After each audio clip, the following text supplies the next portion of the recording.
أهلا بك وبالمشاهدين الكرام. عدسة الإخبارية سجلت هذا المساء وهذا الوقت وقوفها تحديدا على اليمن، ونحن في جمهورية اليمن وعلى جبل صعدة، وهذا يدل تقدم المملكة العربية السعودية وقواتها والتمكن من حدود السعودية اليمنية وإقفالها تماما من أي تمرد. خلفي تماما مباشرة هي الميليشيات الحوثية المتمردة على الشريعة اليمنية. نعم. هنا نقف عدسة الإخبارية على هذا الخط الهام وعلى جبل الصعدة تسجلها قناة الإخبارية. هنا قوات المملكة العربية السعودية، الجيش، حرس الحدود، قوات التحالف، الجميع هنا على هب استعداد. الأمور جدا الحمد لله مطمئنة. وقوفنا نعم. هنا وفي هذا المكان الخطر تحديدا لعدسة الإخبارية يدل على أن كل الأمور مسيطرة عليها في الحدود السعودية اليمنية، والآن نحن في اليمن الحدود اليمنية السعودية.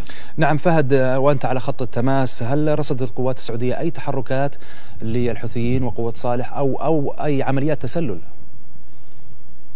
حقيقة من خلال موقعنا الذي يشاهد التحذيرات الكثيرة وخطورة المكان الذي أنا أقف من خلال، على الرغم أن أقف على جبل الصعدة وهو المكان الأخطر خصوصا خلفي مباشرة هي الميليشيات الحوثية، إلا الأمور الحمد لله مطمئنة، وأقف بكل ثقة على جبل صعدة وأقول للجميع أن الأمور على الحدود السعودية مسيطرة تماما، والقوات كلها على هب استعداد لأي تحركات حوثية على الحدود.